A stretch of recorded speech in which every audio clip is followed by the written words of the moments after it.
Cisco Embedded Event Manager. There are several ways to talk about this subject. I'm going to talk about the versions that were released for Cisco Embedded Manager, what were the events and what are the actions that it provided with each new release. But I will also upload another session where I will approach it from a language point of view. So let's do this. Cisco Event Manager is a flexible policy-driven framework that supports in-box monitoring of different components of the system with the help of software agents known as event detectors. So what you can do with Cisco Event Manager can be recovery actions, gathering information to perform root cause analysis, improve network availability, avoiding the need to fault reboot your device, automating tasks and configurations, creating workarounds, helping troubleshooting an issue, and many other uses. You can use this Cisco Embedded Event Manager for anything. The sky is the limit. The door is open for you to write programs down in your devices, so it is impossible to write down a comprehensive list of what you can do with the Cisco Embedded Event Manager, because you come up with whatever solution or use you want to. So there you go. The components of Cisco Embedded Event Manager are three. The Cisco Embedded Event Manager server, that is the actual process that is running on your device, and it is in charge of listening to events and also firing up your programs. The Cisco Core Event Publishers are the event detectors that are in charge of letting everybody know that something happened. The formal name of these are the event publishers, but they are most commonly known as event detectors, as each new version of the EEM were released, and new event detectors were also released. And the event subscribers, that is the formal way to know policies, will be executing code, so these policies are actually programs you write down. The mechanism is the following. The event detectors will notify the EEM server when something of interest happens, and then the policy, which is a program that you previously have written down, will correlate these events, and if something interesting happens, then this policy will take action. So the programs that you, the lines of code that you enter into these policies will get executed. There are two types of policies. The applets, with that you define entering click commands. You will be actually creating actions within your policies, but you will enter these actions usually with click commands. And the other way is using scripts. You will need to know the tool command language, or TCL. In order to do that, you can write your scripts in a notepad or another tool, and then upload your scripts into your device. In order to create a policy, you will have first to select an event, then define your event detector options, optionally set up some environment variables, and then enter your actions. So basically, define your event and enter your actions. You can create your policies with attention to several events. So you can choose several events, and in this case, the policy becomes a little bit more complex because you will have to correlate these events and tell the policy when it is going to get triggered. So you have to enter more statements such as the trigger, correlate, and attributes statements in order to have more than one event getting notified to you, and in order to execute your policy. So there are several versions. The version number 1 only let you monitor SNMP OID's values, and also syslog patterns with regular expression. So you will monitor something that came up within the syslog, or something changing within an OID in order to trigger your policies. And the only thing that you could do with your policies was generating a syslog message, sending an event to Cisco Network System architecture, and that is a legacy solution, and you could only reload your iOS, and you can, for instance, switch to a secondary processor if you have more than one RP. With version 2, you could actually do some more interesting things, such as making one policy fire up another policy, so both policies will be running at the same time. So this is actually a cool stuff. You can also monitor interface counters, and you could use the event timer so your policies get repeated over time. You can set up your policies to get executed at certain time of the day, after a countdown reaches 0, repeatedly, or using a Unix grunt syntax.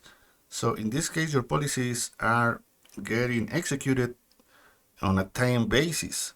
So they will not be executed when some other device or network event happens, but they will be based on time.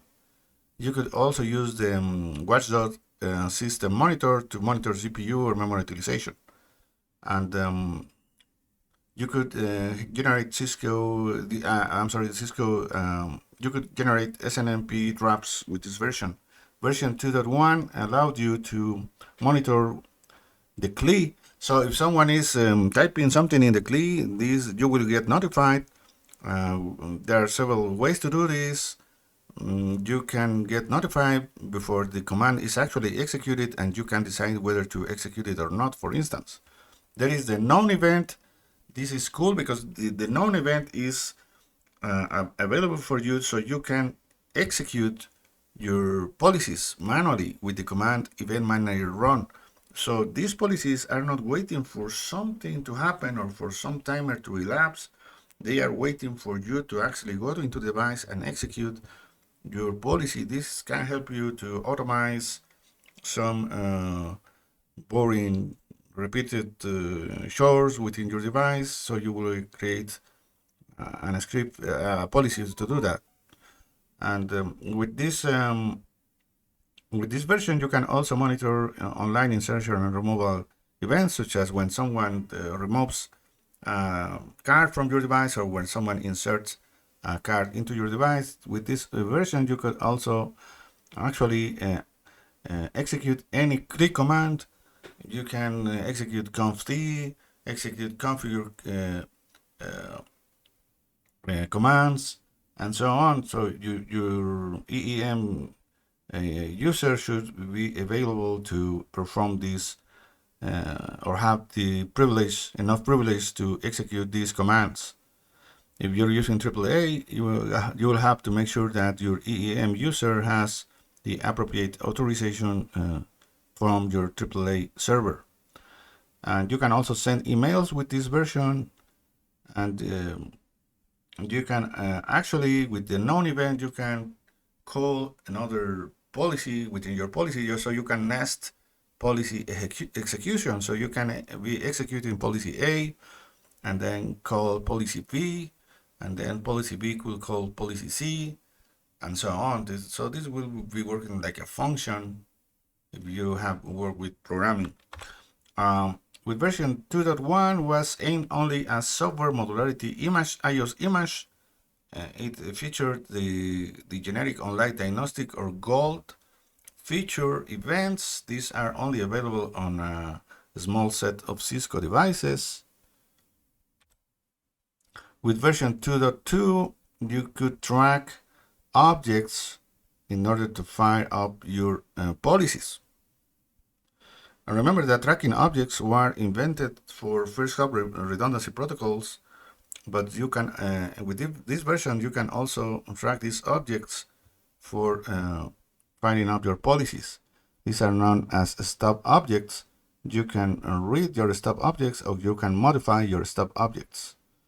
You can also use the resource events or redundancy framework events. For instance, you can tell if your device is switching operation between different route processors with the RF events.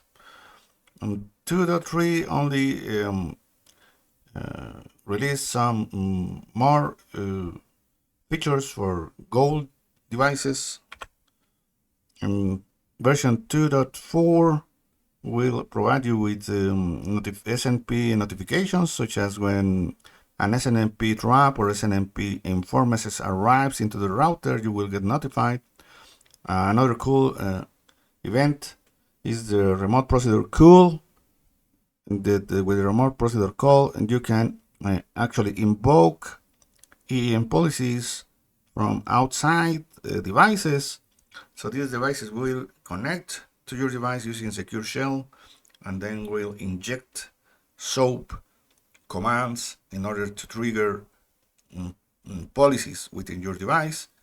If you have worked with netconf, this could strike some really big similarities. With version 3, you can monitor the CLI also, but when the user enters the tab or when it enters the question mark and so on. You can also monitor routing entries within the routing table, NetFlow events, and IP SLA events. With this version, you can provide classes to your policies. You can interact with the user. You can get information from the user. You will require input from your user with the action get statement, or you can put something on the screen for the user with the action puts statement. And with this version number 3, EEM becomes full-fledged programming language, because it adds conditions and conditional statements such as while, if else, and for each. Version 3.1 provides with SNMP object